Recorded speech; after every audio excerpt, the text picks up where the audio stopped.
कि दक्षिणी राजस्थान से हमें केवल भंवरलाल सिंह परमार को बुलवाना है, इसके अलावा किसी को नहीं बुलवाना। तो मैं वो एससी भाई भी हमारे यहाँ आए हैं हमारे बीच राजस्थान से, उनको भी धन्यवाद देना चाहूंगा। दोस्तों, मैं भी इतिहास का स्टूडेंट हूं, एक शिक्षक हूं, इतिहास में मैंने भी नेक किया है, लेकिन आज तक देश आजाद होने के बाद 75 साल हो गए, हमने देखा कि हमारे साथ हर रोज प्रतिदिन एट्रोसिटी हो रही है। लेकिन हम सोचते थे पढ़े लिखे लोग कि एससी और एसटी समाज एक क्यों नहीं हो रहा है, ये बात हम सोचते थे। लेकिन आखिरकार वो दिन आ गया और वो दिन लाए एससी समाज के लोग कि आप लोगों ने हमें जयपुर में भी आमंत्रित किया और गांधीनगर में भी आमंत्रित किया, और इसके बीच में फासला कितना है? 10 से 12 दिन। 10 से 12 दिन जातिवाद की जड़ों को पोषित करने वाले, सामंतवाद की जड़ों को पोषित करने वाले सबसे बड़े दो राज्य में इतनी बड़ी संख्या में केवल 10 दिन के अंदर 2 बड़े महासम्मेलन हो रहे हैं। ये आप में भारत देश का इतिहास बदलेंगे, ये मैं गारंटी से कह सकता हूं मेरे दोस्तों। हम इस देश की शासन करती जमात है, हम इस देश के मूल मालिक हैं, हमें इस देश का हुक्मरान बनना है और कोई माई का लाल हमें रोक नहीं सकता, बशर्ते हमें अनुशासित होना होगा, संगठित होना होगा। ये बात हम कहना चाहते हैं। दोस्तों, यदि हम भारत देश के अंदर जलवायु परिवर्तन की समस्या आ रही है, यह समस्या केवल भारत देश में नहीं है, यह दुनिया के अंदर, पूरी दुनिया के अंदर जलवायु परिवर्तन की बहुत बड़ी समस्या है। इसी के साथ पूरी दुनिया के अंदर ग्लोबल वार्मिंग की बहुत बड़ी समस्या है।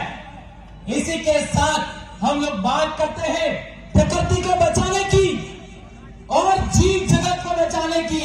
ये 4 बातों को आज की तारीख में कोई बचा सकता है?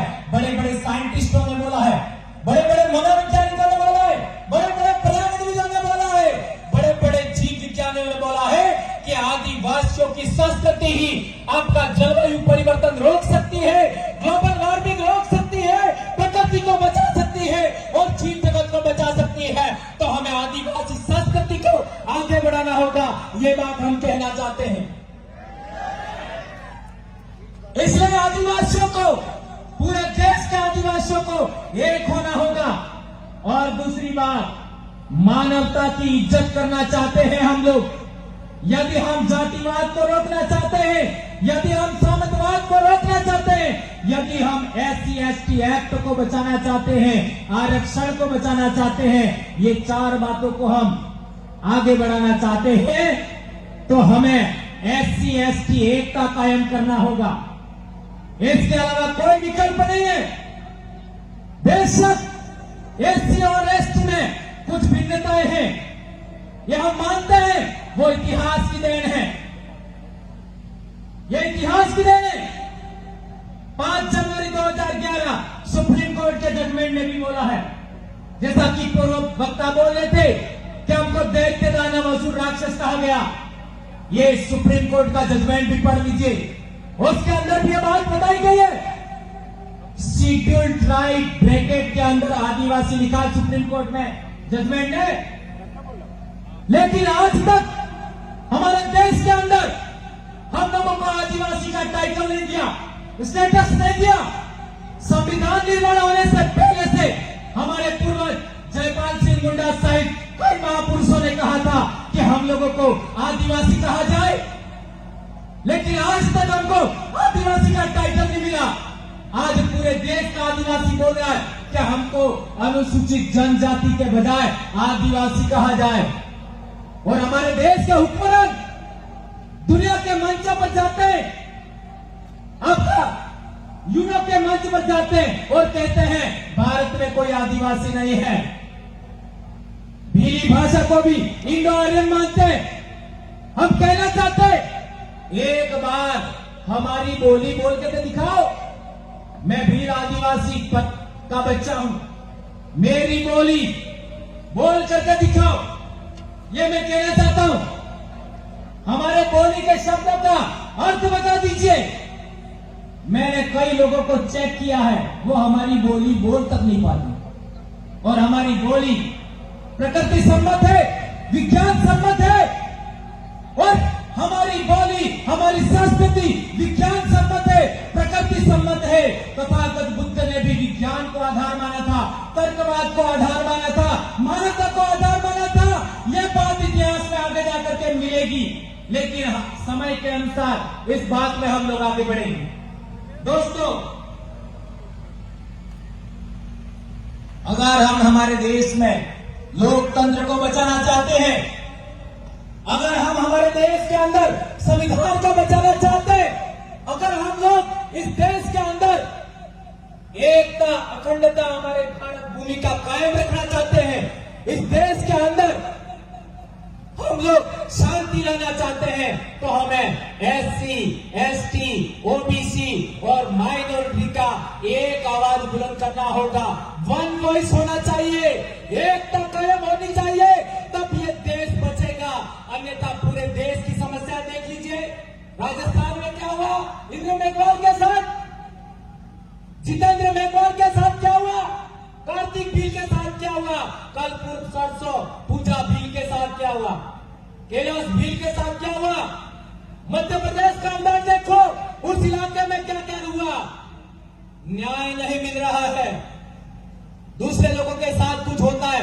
50-50 लाख लोग देते पैसा, परिजनों को नौकरी देते हैं, और हमारे लोगों को 1-2 लाख में निपटा देते हैं। नौकरी की तो बात ही दूर है।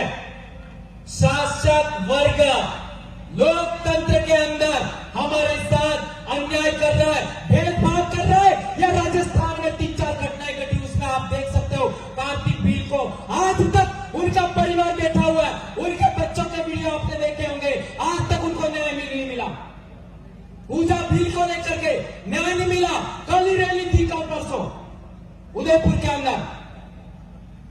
किससे आशा करें हम लोग, किससे न्याय मांगे।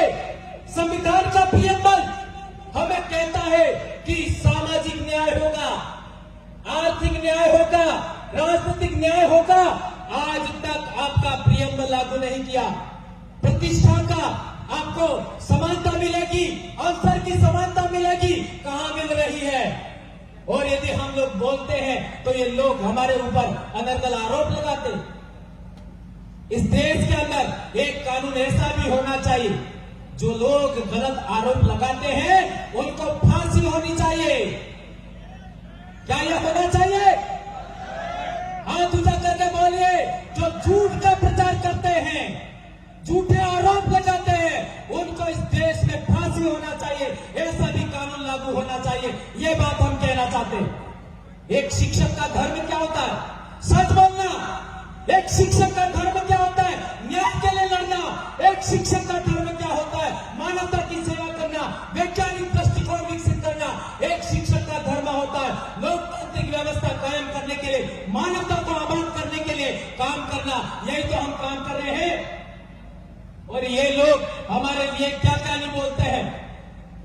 और मैं इस बात में बिलीव करता हूं कि दूसरा जन्म होने वाला नहीं है, पुनर्जन्म होने वाला नहीं है, और मेरे को पुनर्जन्म लेना नहीं है।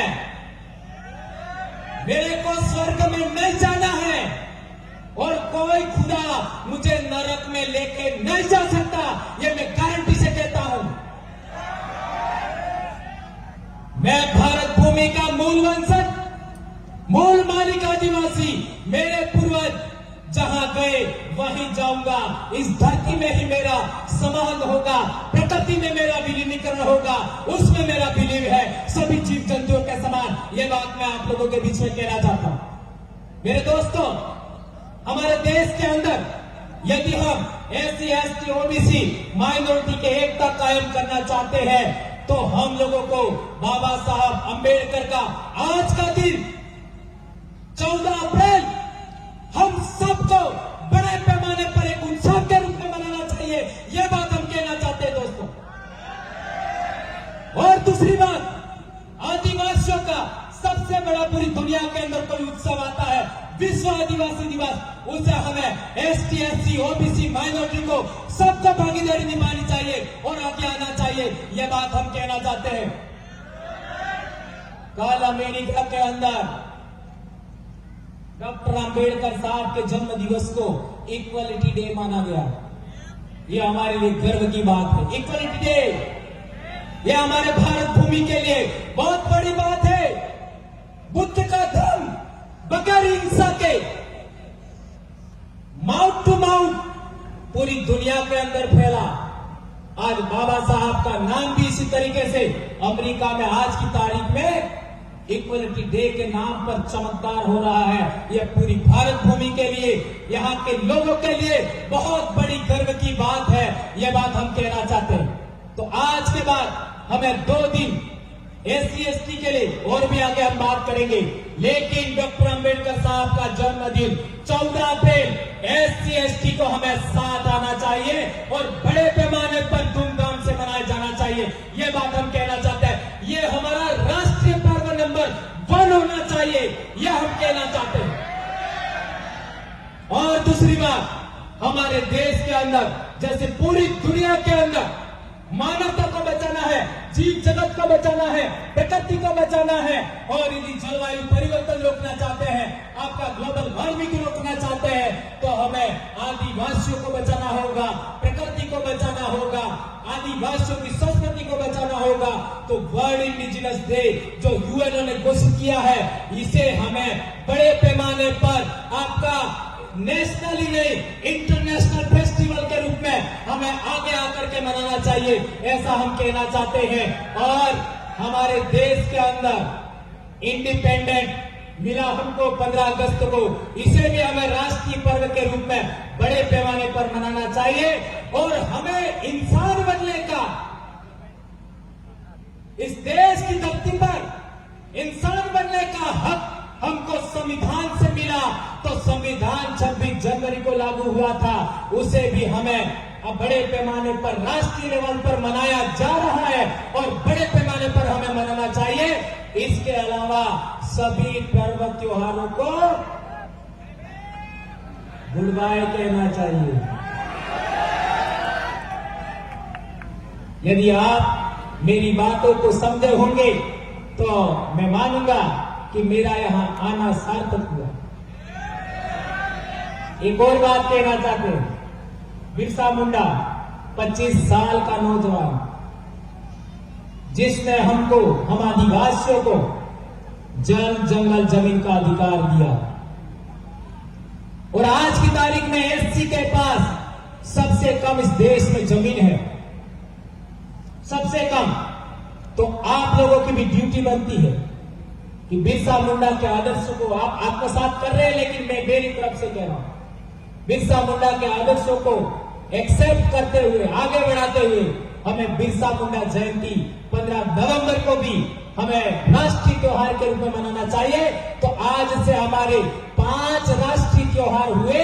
इसके अलावा दूसरों को किसी को मनाने की जरूरत मैं महसूस नहीं करता। ये बात मैं कहना चाहता हूं।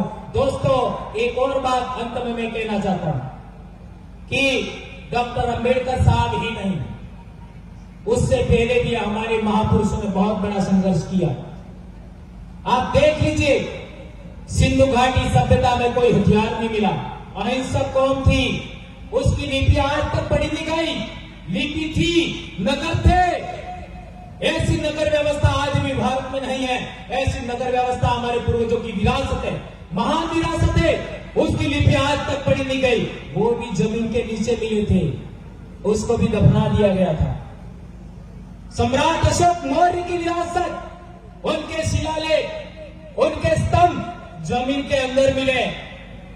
और तो और नालंदा विश्वविद्यालय जैसा 6 मंजिला इमारत भी, जहां 10,000 स्टूडेंट पढ़ते थे, आवासीय विद्यालय था, 2,000 शिक्षक पढ़ाते थे, वो भी जमीन के अंदर मिट्टी में दबा दिया था।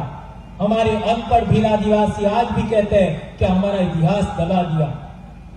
किसने दबाया ये पता नहीं, लेकिन दबा दिया। ये तो भला हो कि हम लोगों को पढ़ने का अधिकार मिला, समानता का अधिकार मिला, हम लोगों को बोलने का अवसर मिला, आपका फ्रीडम ऑफ स्पीच मिला, तो हम लोग इस देश के अंदर जितनी भी हमारी विरासतें थी उनको आगे बढ़ाने में, उनको खोजने में कामयाब हुए। और आज की तारीख में हम दावे से कह सकते हैं कि आदिवासियों का इतिहास, एससी का इतिहास, ओबीसी का इतिहास, माइनॉरिटी का असली इतिहास अब देश के सामने आज आ रहा है और अब इसे कोई रोक नहीं सकता। लेकिन दोस्तों, एक बात लास्ट में याद रखना, माइथोलॉजी में मत पड़ना। जो इंसान माइथोलॉजी में बिलीव करता है वो सच्चा इतिहास कभी जान नहीं सकता, ये बात ध्यान रखो।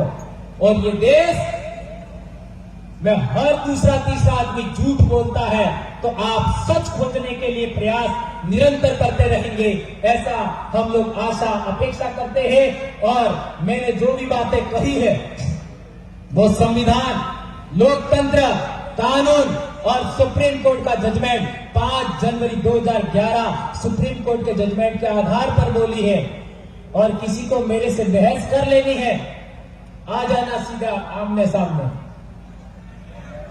और मेरे को जीत के दिखा देना। मैं भी भील का बेटा हूं, ध्यान रखिएगा। धन्यवाद। जय जवान।